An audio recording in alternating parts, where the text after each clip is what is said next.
22. Vamos ver juntos? Palavra de Deus. Repetindo mais uma vez, 2 Pedro 2, de 18 a 22. Vamos ler, vamos começar, leiamos. Porque falando coisas muito arrogantes de vaidades, engodam com as concupiscências da carne e com dissoluções aqueles que se estavam afastando dos que andam em erro, prometendo-lhes liberdade, sendo eles mesmos servos da corrupção, porque de quem alguém é vencido, do tal faz-se também servo.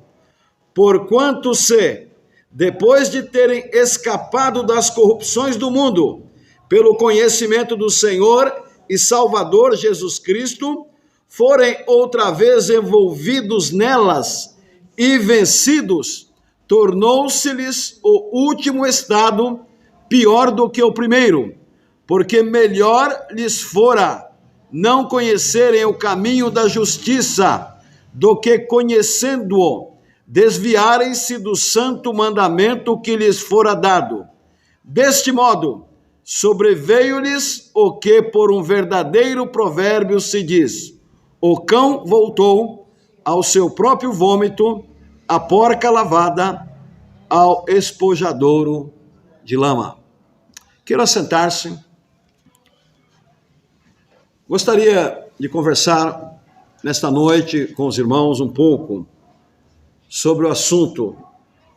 Continuem firmes, olhando para o Senhor Jesus.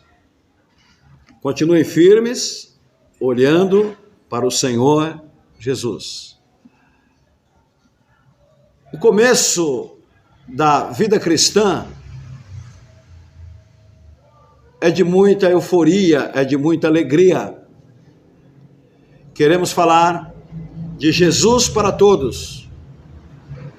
Assim como a saída do povo de Israel do Egito, do sistema de escravidão do Egito, foi um momento de muita euforia,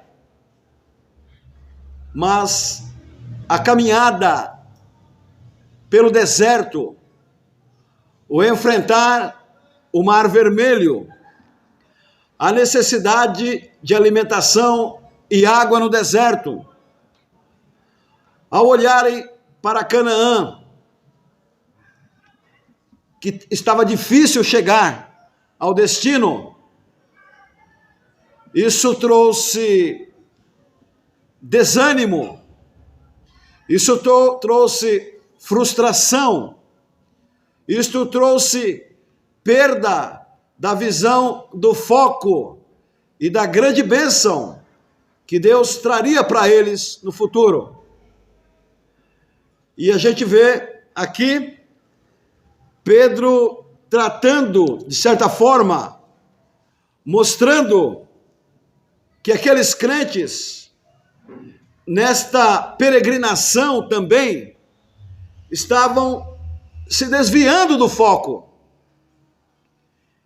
E assim como lá no deserto, eu estou fazendo esse paralelo, porque os irmãos conhecem bem a história do Êxodo, a história da peregrinação.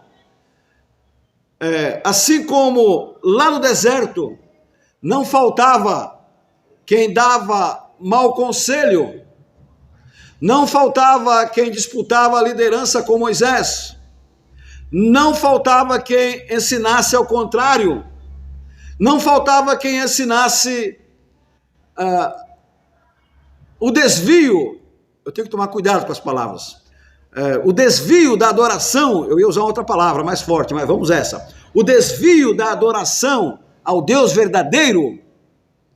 Assim também, na igreja iniciante, também havia aqueles que, ou intencional ou não intencionalmente, estavam tentando desviar os crentes. Isto não aconteceu só com Pedro, escrevendo em sua carta para as igrejas, mas isso aconteceu com o apóstolo Paulo também.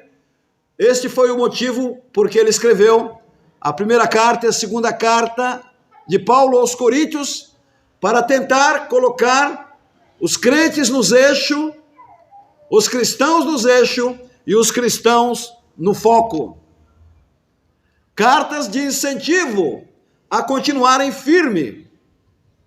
E a gente vive em um mundo que é difícil continuar firme. Na verdade, os desafios são muito grandes. As tentativas de falsas bênçãos, as distorções do Deus verdadeiro são muito grandes. E a nossa tendência natural de desvios, nós temos tendência de fabricar deuses para nós, que não corresponde o Deus uno da Bíblia. Nós temos tendência de fabricar um Espírito Santo que não é o Espírito Santo da promessa. Não é o Espírito Santo que nos convence do juízo, da verdade, da justiça. Não é um Espírito Santo que aponta para Jesus e para o seu sacrifício vicário. Esta é a razão pela qual resolvemos conversar com os irmãos. Irmãos, continuem firmes. Vocês estão voltando. A igreja é um ponto de unidade para adoração, como disse pela manhã, mas a vida cristã continua. O evangelho de Cristo, a essência dele, precisa continuar dentro de nós. A essência dele precisa se prolongar, não ficar restrito apenas a este recinto. Então, Pedro, o apóstolo Pedro, procura mostrar o estado do crente após se desviar dos caminhos do Senhor. Ele procura mostrar que os falsos mestres não tinham nada para oferecer, pois eles mesmos não conheciam a verdadeira liberdade que só o Evangelho pode dar. Desculpe-me, insisto nesta palavra, liberdade, libertação. E ele diz, os falsos mestres estão entre vocês. Aqueles que querem induzi-los para longe de Cristo estão entre vocês. Ora, eu pergunto, se aconteceu lá no deserto, se aconteceu na terra de Canaã, se aconteceu com o povo de Deus através da história, se aconteceu na igreja nascente, só hoje que não tem, não é? Negativo. Os falsos mestres continuam entre nós. Então, esta é a razão pela qual esta escrita de Pedro tem valor para nós aqui, neste local, neste momento. Então, Pedro aqui mostra que havia nas igrejas para as quais ele escreveu, líderes arrogantes, líderes vaidosos, que enganavam com as concupiscências da carne, com as dissoluções, e estavam conseguindo afastar cristãos para o erro, tentando desviar os olhares da igreja de Cristo, da igreja para Cristo. Estava tentando desviar os olhos do povo de Deus. E ele dá aqui adjetivos daqueles falsos líderes: arrogantes, orgulhosos. E ele mostra que isto não caía bem aos verdadeiros servos do Senhor. Os verdadeiros servos do Senhor devem ser destituídos de arrogância, destituídos de vaidades. A arrogância, eu sei tudo, ninguém mais sabe nada. Sigam a minha orientação. Todos estão errados, o mundo está errado, os missionários estão errados. Enfim, a gente está dando exemplos bem simplórios. Tive o privilégio de conhecer alguns grandes líderes cristãos. E meus irmãos, que coisa maravilhosa, que homens maravilhosos, que homens maravilhosos, na sua simplicidade, sem arrogância, sem orgulho. É assim que tem que ser aqueles que se denominam cristãos, a nós que nos denominamos Igreja de Cristo. A arrogância e o orgulho não caía bem, disse Pedro. E também Pedro aqui fala que eles procuravam desviar as igrejas para as concupiscências da carne. Isso tinha a ver com relacionamento íntimo entre homem e mulher de forma ilícita. E quem promovia isto eram líderes da igreja local. A eloquência dos líderes acabavam envolvendo aqueles que, a princípio, resistiam. Eloquência, Pedro deixa aqui claro, eloquência é poder de convencer. O que você acha que é errado hoje, depois de muito repetir, você acaba achando que é certo. Você acaba achando que é certo, depois de muito repetir. Essa tática é usada com mais constância do que se pensa.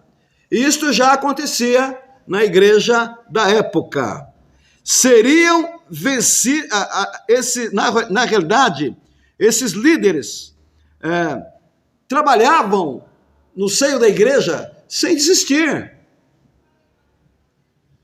Sem desistirem. Mas também Pedro diz aqui no versículo 19, olha só a promessa, a mentira vem não é de hoje, mas eu estou falando da igreja nascente aqui, prometendo-lhes liberdade, ok? Sendo eles mesmos servos da corrupção. O que é isto? Prometendo liberdade, sendo eles mesmos servos da corrupção. É muito interessante, é muito importante analisarmos a vida daqueles que nos ensinam. É muito importante analisarmos a vida daqueles que nos orientam. E é uma responsabilidade muito grande ensinar. Porque quem ensina tem que ser modelo. Quem ensina tem que ter lábios impolutos, lábios puros. Quem ensina tem que viver a vida no padrão daquilo que ele está ensinando. Agora, isso é difícil. Isto não é brincadeira. Então, aqueles crentes, aqueles cristãos, precisavam olhar isto. Os cristãos, através dos séculos, precisaram olhar isto. Nós do século 21, mais do que nunca, precisamos olhar isto. Porque hoje nós vivemos a pós-modernidade. Não existem limites debaixo do céu. A verdade é minha. Eu determino o que é a verdade. E desculpe citar o texto que eu citei pela manhã, não é? A verdade é uma. A verdade é uma. Não existem duas verdades. A verdade põe freio e põe direção na maneira de viver do cristão. E é isto que Pedro estava tentando abrir os olhos. E ele dizia assim: esses líderes que estão ensinando coisas erradas para vocês, eles são servos da própria corrupção. Ora, se eu digo para não fazer uma coisa e eu faço aquilo que eu digo para não fazer, eu estou sendo servo daquilo que eu condeno. Então ele diz: deem uma olhada na vida deles. É por isso, irmãos, que não só os líderes hoje, mas todos nós, muito humildemente, todos nós, precisamos nos colocar diante de Deus, diante de nosso Senhor Jesus Cristo, implorar a Ele: Senhor, me dá pureza de vida, santidade de vida. Dizem que Lutero, ele orava com constância, dizia para Deus assim: Deus, me dá santidade. Senhor, eu quero ser mais santo. Mas esta palavra não é atual. Esta palavra não é contextualizada hoje na igreja. Esta palavra está fora de moda. Mas é uma palavra que devemos fazer com que ela faça parte das nossas orações no nosso dia a dia. E Jesus deixou bem claro, quero usar uma referência bíblica, ele diz assim: vós sois o sal da terra, vós sois a luz do mundo. Se o sal for insípido, ou se o sal for sem gosto, com que se há de salgar? Se a luz que em ti há são trevas, não vai adiantar para absolutamente nada. Isto que está aqui, os cristãos de hoje precisam entender que é atual. Que isto aqui não faz parte de um passado de 2000 anos atrás. Você é sal da terra, você é luz do mundo. E são as nossas atitudes nos tornando sal e nos tornando luz, é que traz incômodo. O pecador que não conhece a Cristo, ele vai querer saber o que acontece. E ele vai aceitar ao Senhor Jesus. O pecador que não quer saber de Deus, ele vai passar a te odiar. Ele vai passar a te perseguir. Mas o próprio Senhor Jesus, ele foi perseguido. Os apóstolos foram perseguidos. Os santos, através dos séculos, foram perseguidos. Os cristãos nunca deixaram de ser perseguidos. Ou as pessoas aceitam a Cristo, ou elas rejeitam a Cristo. Nós vemos isto, Paulo, quando estava indo para Damasco, perseguindo a igreja iniciante.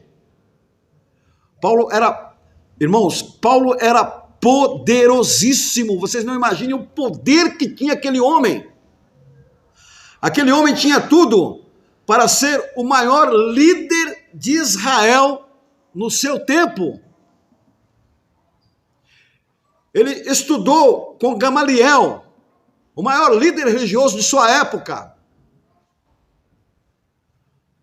Naqueles concílios que haviam, como fazer com os cristãos, Paulo era um estudante, ele era um estagiário, e ele estava ali, observando o que Gamaliel falava. E ele deve ter ficado muito decepcionado, quando Gamaliel falou assim: deixa esse pessoal aí, se esse pessoal estiver certo, se realmente eles estão servindo o Deus verdadeiro, não tem quem possa vencê-los. Não adianta a gente querer lutar contra eles. Mas se eles estiverem errados, logo, logo tudo isso vai acabar. E Paulo ali, assistindo tudo aquilo, de certa forma, fazendo um estágio.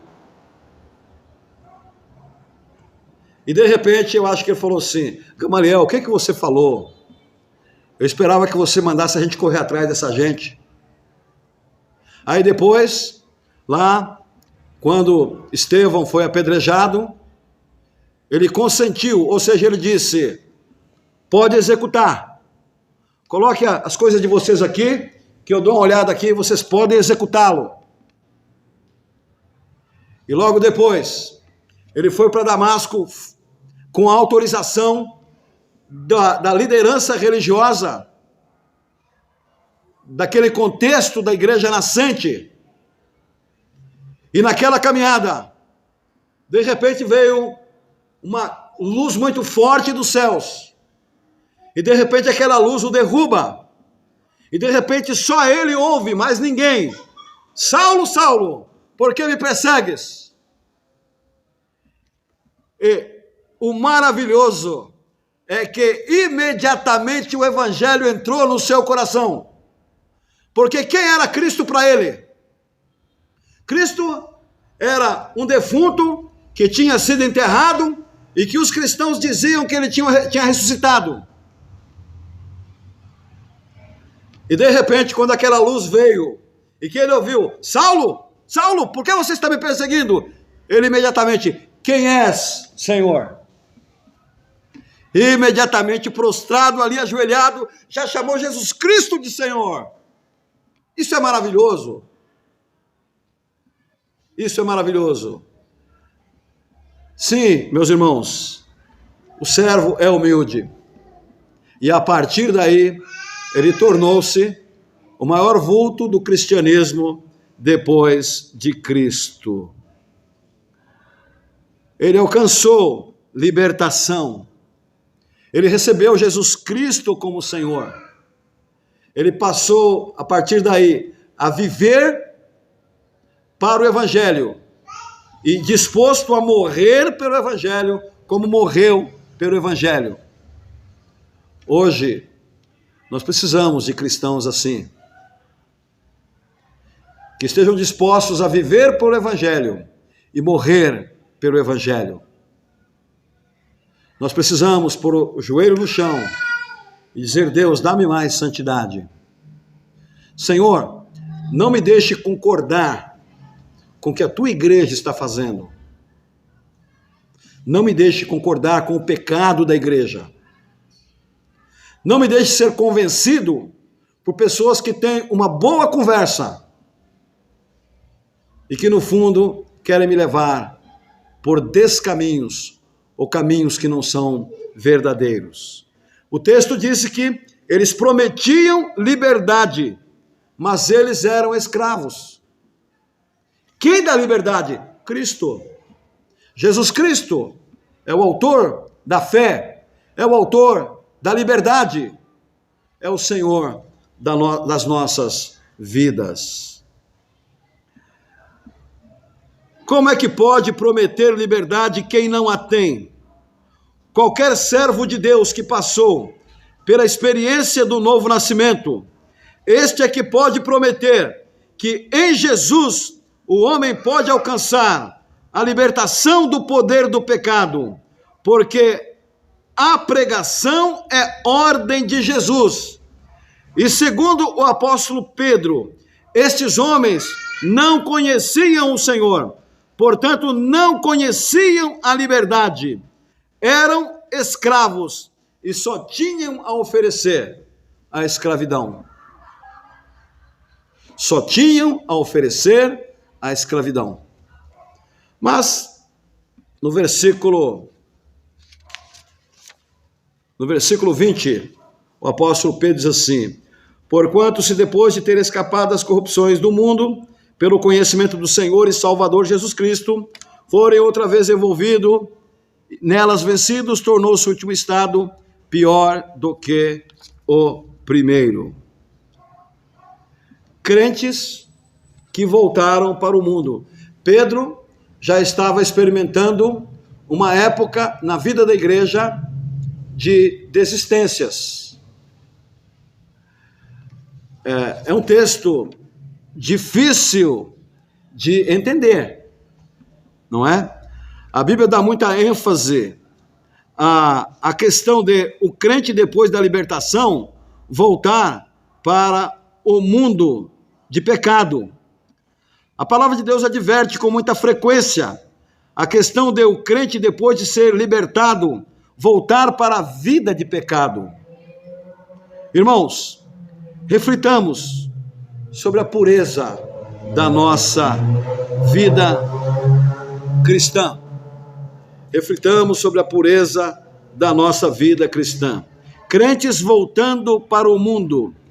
A vida cristã é a caminhada para uma vida de maior comunhão com Deus e santidade. Hoje, melhor que ontem. Vocês estão cansados de ouvir isso, né? O pastor chega, né? Hoje, melhor que ontem. Amanhã, melhor que hoje. O nosso Deus é um Deus galardoador daqueles que o buscam, daqueles que buscam a comunhão maior com Ele, daqueles que buscam uma vida de maior santidade. O grande problema é que às vezes nós não cremos nisto, ou nós estamos muito distraídos com as coisas da vida. Estamos muito distraídos com as coisas da vida. Mas vamos lá, no versículo 21, Pedro diz assim: porque melhor lhes fora não conhecerem o caminho da justiça, do que conhecendo desviarem do santo mandamento que lhes fora dado. Melhor lhes fora não conhecerem o caminho da justiça. Irmãos, eu tenho dificuldade de crer no Evangelho que hoje me manda para o céu e amanhã me manda para o inferno. Ok? Eu tenho essa dificuldade. Eu creio que há muitos que se desviam porque acabam sendo convencidos, até acreditam que o Evangelho é verdade, e até se batizam, e até se tornam membros da igreja, e amanhã voltam para a lama e estão na lama. E Pedro aqui diz que seria melhor não terem conhecido. Uma pergunta dialética, não é? Há alguém nessa situação que conheceu o Evangelho, mas está mais no mundo do que no serviço cristão, do que na igreja não, na igreja, não é? Está mais no mundo do que em Cristo? Ele diz assim, seria melhor não conhecer. Tentando entender essa ideia aqui, seria mais ou menos assim: se você conhece a Cristo, sabe que Cristo é o Salvador, e você se desvia dele, não há mais para quem recorrer. Se você acha que Cristo te decepcionou, não tem mais para onde ir. Cristo é a última e única instância. Lembram-se em uma campanha nacional de evangelização dos batistas, em que em toda a igreja estava escrito: Jesus Cristo é a única esperança. Lembram-se, não é? Jesus Cristo é a única esperança. Portanto, se Cristo não satisfez, se Cristo não te realizou, acabou. Acabou, não tem mais. Não tem mais esperança. Não há líder religioso que possa lhe outorgar esperança e segurança da vida eterna, a não ser em Jesus Cristo. E é interessante que Pedro, ele vai descendo cada vez mais o nível de suas declarações aqui. Ele diz assim, no versículo 22, desse modo, sobreveio-lhes o que por um verdadeiro provérbio se diz: o cão voltou para o seu próprio vômito, e a porca lavada ao despojadouro da lama. O estado que o crente, ou pseudo-crente, ou pretenso crente, pode voltar quando se desvia. Pedro aqui cita animais na sua época, tradicionalmente imundo. Você que tem seu cãozinho lá na sua casa, limpinho, bonitinho, ele é limpinho, bonitinho porque você cuida, você educa, é um animal que se educa. Mas por natureza, ele é um animal imundo. Ele é um animal que que gosta de coisa suja. É só você não educá-lo, não é? Lá ele está muito limpinho, cheirosinho, porque você cuida. Mas, por natureza, ele não é uma pessoa limpa, não é? Ele não é muito limpinho, não é? E respeito o amor, né, que todos têm pelo seu animalzinho de estimação, tudo, né? Mas Pedro aqui cita esses dois animais. Cita o cão, que ao regurgitar, ele acaba comendo novamente o resultado disto, não é? E ele compara o porco ou a porca, que depois de lavada, limpinha, perfumadinha, encontrou uma laminha, e lá nesta lama ela se suja toda. Ele compara, desculpe a linguagem pesada, mas ele compara o pretenso crente, o pretenso cristão, a essa figura. A figura do cão que come sujeira e a figura da porca que gosta de se sujar, porque isso faz parte da sua natureza. É por isso que a Bíblia fala muito de pureza, não é? É por isso que nós cantamos, alvo mais que a neve, alvo mais que a neve. Se neste sangue lavado por Deus, mais alvo que a neve, serei. Por quê? Porque a neve é branca, não é? Nós ouvimos falar do carmesim.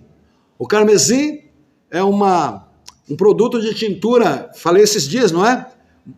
Muito vermelho, vem de uma planta muito vermelha, e comparado ao sangue de Cristo, que purifica-nos de nossos pecados e nos torna mais alvos que a neve. Como é que de vermelho passa a ser branco? Porque o sangue purifica o pecado. O pecado é o símbolo de sujeira. E o sangue de Cristo nos lava de todo o pecado. Ele compara ao crente que, uma vez seguindo a Cristo, logo desiste do evangelho para o pecado.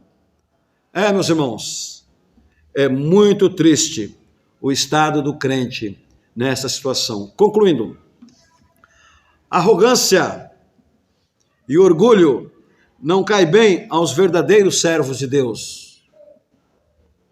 Temos que nos exercitar. Temos que nos exercitar. Aprendamos a identificar com aparência de piedade e com aparência de liberdade. Fiquemos firmes naquilo que temos aprendido. Fiquemos firmes nas doutrinas bíblicas, por nós aprendida durante tantos anos na Igreja de Cristo. Firmes nos fundamentos. E por último, fomos libertos pelo poder do Evangelho. Fomos redimidos pelo sangue de Cristo. E eu creio que quem foi liberto pelo poder do Evangelho, quem foi redimido pelo sangue de Cristo, verdadeiramente não volta. Como diz tem um ditado popular aí, muito simples, né? Nem que a vaca tussa. Não volta. A semente está dentro dele. Ele não volta atrás. Pode se esfriar um pouco. Pode se desanimar na caminhada do deserto. Pode ser até temporariamente iludido por alguém. Mas daqui a pouco volta à consciência como filho pródigo, percebe que tem um pai amoroso, percebe que tem um pai perdoador e logo volta para a casa do pai. Não há volta para o verdadeiro crente, para quem é nova criatura, ele não volta. E se acaso o pretenso crente voltasse para o pecado, não há mais para quem recorrer. Não tem mais instância. Jesus Cristo é a última e única. Ok? Portanto, querido irmão, não se desanime. Fique firme. Sede firmes e constantes, sempre abundantes na obra do Senhor, sabendo que o vosso trabalho não é vão no Senhor. Amigo que nos ouve, nos assiste, quero insistir com você que entregue a sua vida a Cristo. Só Jesus Cristo é o caminho, a verdade e a vida. Ele disse, eu sou o caminho, a verdade e a vida. Ninguém vai ao Pai a não ser por mim. Lá no livro de Atos, capítulo 4, versículo 12,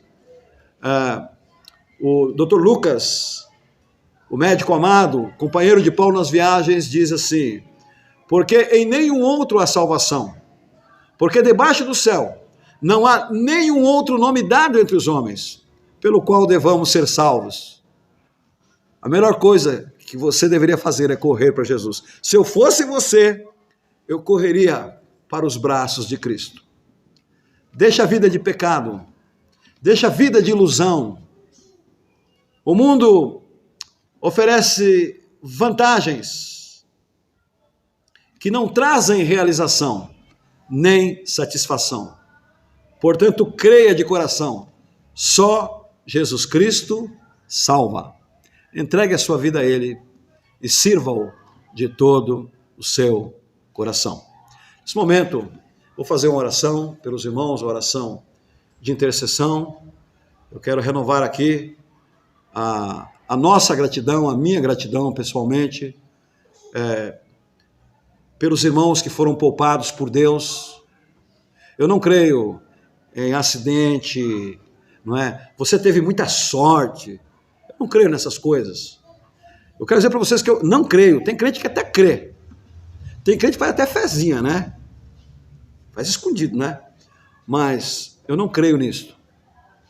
Eu creio que a boa mão de Deus salvou vocês. Não levou nenhum de nós. Não levou nenhum do nosso meio. E recebi, hoje à tarde, um zap de um pastor, amigo meu. A esposa teve esse problema. Eu não posso estar citando isso, tá, pessoal? Uma questão que está sendo transmitido. Ela teve esse problema, teve internada. E ele também deu positivo. E hoje ele escreveu assim: